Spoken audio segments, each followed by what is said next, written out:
And let's start it off with the Atlanta Falcons, Joe. Yeah, and it's funny because like Iggy kind of kept going to Atlanta, the Falcons, right? About how they could be a bounce back team, could be have a bounce back quarterback and what have you. But yeah, they have the pieces. But before we get to the pieces, let's take a look at what their coaching staff looks like. It's a little bit different now.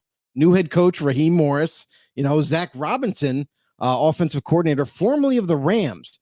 So you have that Sean McVay descent off the tree limbs, you know what I mean? And he's learned from Sean McVay. Mm-hmm. He's going to implement a lot of the same core values on offense in Atlanta, but also with a little bit of a twist. I feel like Zach Robinson is going to be a little bit more creative when I should say when should be now, the fact that he's constructed his offense, that it's going to be leading up to week 1. I think it's going to be interesting and fun to watch because they have the pieces, they have the weaponry.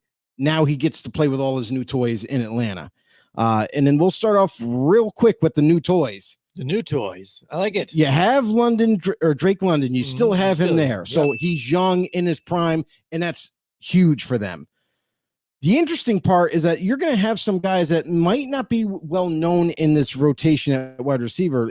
Some people might not know Darnell Mooney. Now, Darnell Mooney used to play for Chicago, was kind of like the second the number 2 wide receiver in Chicago. Atlanta likes what they saw, what he was able to do in Chicago. They bring him to Atlanta. I'm curious to see how they utilize him because Chicago tried to use him as like a deep threat a lot of the times.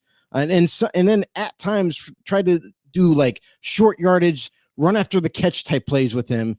And I don't think it really worked out well for him. So maybe Atlanta's going to expand on his deep route running ability and whatnot. But Ray McLeod to me is like a very interesting wide receiver, a guy who's hasn't been a starter anywhere from the 49ers, now looking to kind of take over that slot role. And I think this guy could develop into a very solid starter for Atlanta. Other than that, there's some names that kind of like Jakeem Grant from Cleveland. He's kind of been around the deal, but he's also been heavily injured. This is like Atlanta's way of saying, hey, we'll give you a shot to come and participate and see if you can make the team. But if you get injured again, you're gone, and that's probably the end of your career. Other than that, you got a guy by the name of Hodge. His last name's Hodge. Is it Kadero? Yeah, Kadero Hodge. Mm-hmm. Was in Detroit, didn't get a whole lot of reps. But again, what you're seeing is that they're going with some of these younger guys that are unproven, but they like their skill set, and they're going to utilize them this year. So I'm curious to see how it all comes together. We already know about Drake London, but the rest of these young pups, we got to see them develop and grow before our eyes. Right. And this is what they kind of needed. Drake London, you saw, with the quarterback situation, that's what the really hindered these guys. We heard Iggy talk about it when it came to fantasy. Kyle Pitts, their tight end, even too. First year on the board looked pretty good, and then kind of tapered down last year. Didn't look so hot. So they're all excited to have Kirk Cousins here, now too, 100%. Because like he said, they're going to really concentrate on this running game here too. But to have the weapons here, Darnell Mooney, I think is going to fit out here too, because at times I think they kind of bumped him up in the depth chart with the Bears and trying to kind of nudge him to kind of be that guy. And he really did it. And that's when they went and got DJ Moore and things like that. So now that he's here with Drake London again, I think it's a nice fit for him there with the other talent that they have. And now Kyle Pitts, I think, will be able to excel in this offense too, on top of it. Yeah. And Kyle Pitts is just like having a big wide receiver, right? Like that's the difference maker or playmaker ability that he has, but he was never utilized enough in the old regime. Arthur Smith, brilliant offensive mind that he is. People love Arthur Smith in Pittsburgh. Yeah, right now. They can love him because it's not even regular season. Nothing's happening right now. We don't even know. We haven't really seen his offense yet. So let's temper expectations until we get to see him somehow make miraculous calls once again. But before he can do that, we got Atlanta here with their offensive line. Very, very stout, solid offensive line play up front. You have some old heads blocking, but you also have some younger guys like Matthew Bergeron, who got drafted by Atlanta, starting at left guard. Drew Dahlman is going to be their center. Chris Lindstrom and Caleb McGarry, both guys of which last year were hurt, really didn't get to play a lot. So their protection kind of fell apart.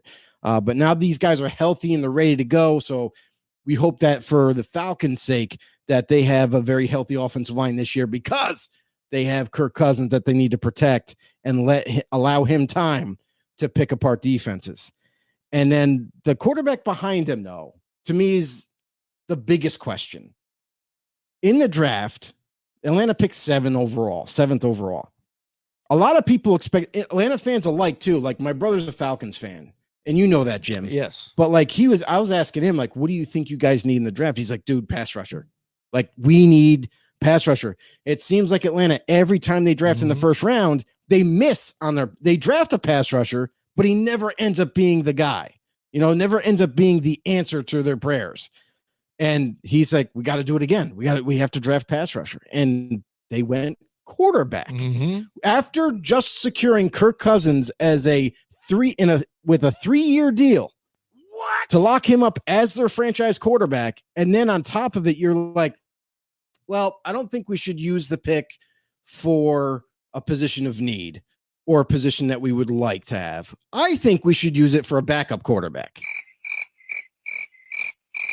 Michael Penix Jr. gets drafted, and this guy was highly touted. There's a lot of people that absolutely loved his traits. Is more of a pocket passer than a mobile guy, but has the ability to be mobile. But Atlanta, I'm a little confused. I think the owner was even pissed in the war room. Like, you saw videos of him trying to explain himself. Terry Fontenot, the GM there, trying to explain why they drafted Michael Penix. But here's the thing. Penix is older than normal, than what you get out of the draft. He's already 25, 26 years old.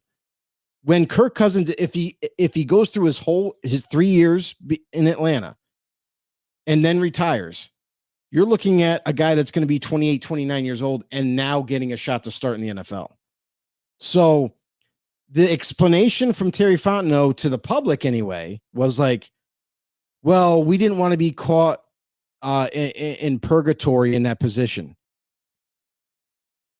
I'm sorry, come again? Like, you drafted a quarterback because you're afraid of not having a quarterback 3 years later? So, I mean, I don't know. I didn't quite understand it.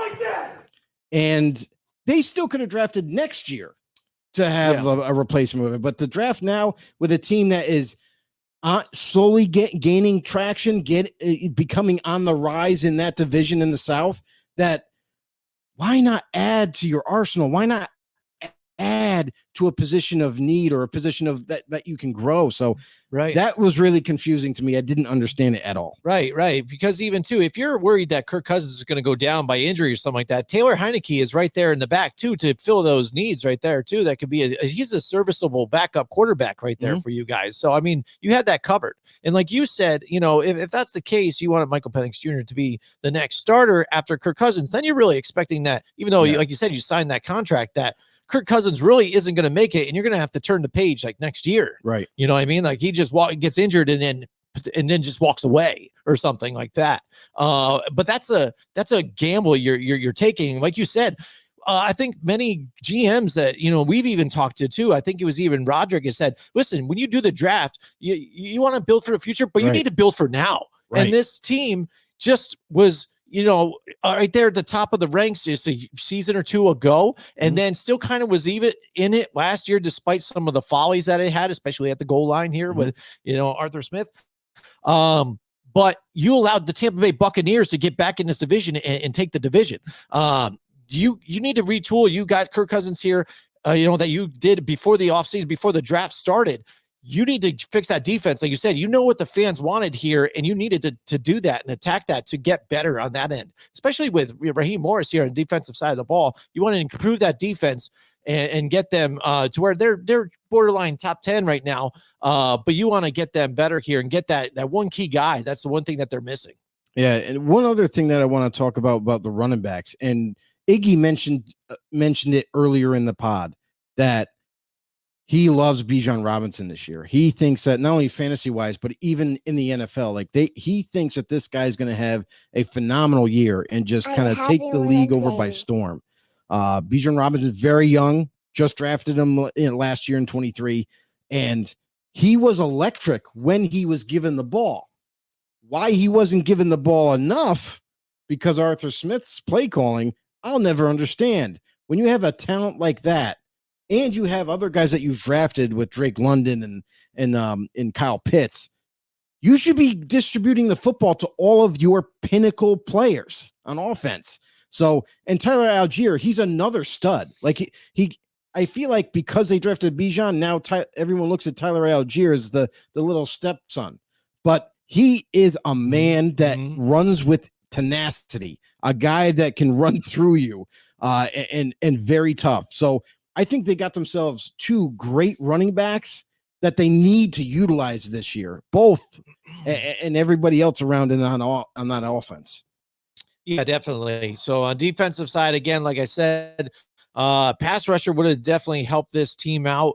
But last year, again, they're doing pretty good. And I think that's why even Raheem Morris ended up winning this job. He had been, thought about for, head coaching jobs before. He was the interim coach, for a little bit too. And now he has won this job too, to run this defense, get it better. I really like, the back end too with Jesse Bates here. He's a great player on the tail end, in the backfield for him. And, one thing they did do last year, though, is they did hold it down on third downs and in the red zone. They were really holding it down on the red zone here. I expect more of that. And, to really help out with this defense, what really struggled for them is they were on the field a lot, and there was way too much for them because this offense would spit and sputter with having the question marks at the quarterback situation. So I think this offense, the way it's built now, will help the defense out in turn. Yeah, the problem with that was the questionable play calling by Arthur Smith, and that led to a lot of the reasons why that offense, stagnated and ended up just, sputtering out and not converting on third down, not getting first downs early, and they would have to punt more. And honestly, there was a lot more turnovers that transpired with that offense, and you can blame Arthur Smith and you can blame the quarterback at the time, but that was the other problem too, is almost like they kept rotating quarterbacks every other week.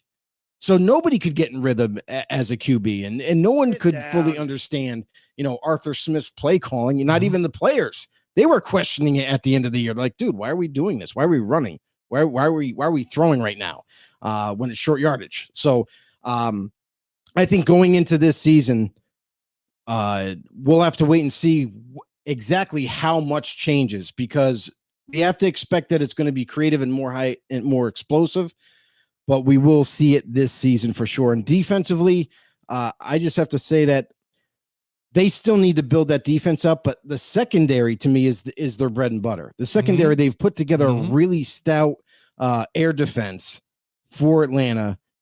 Last year they did it. This year they look to improve on it in terms of play and staying healthy. And then the pass rush.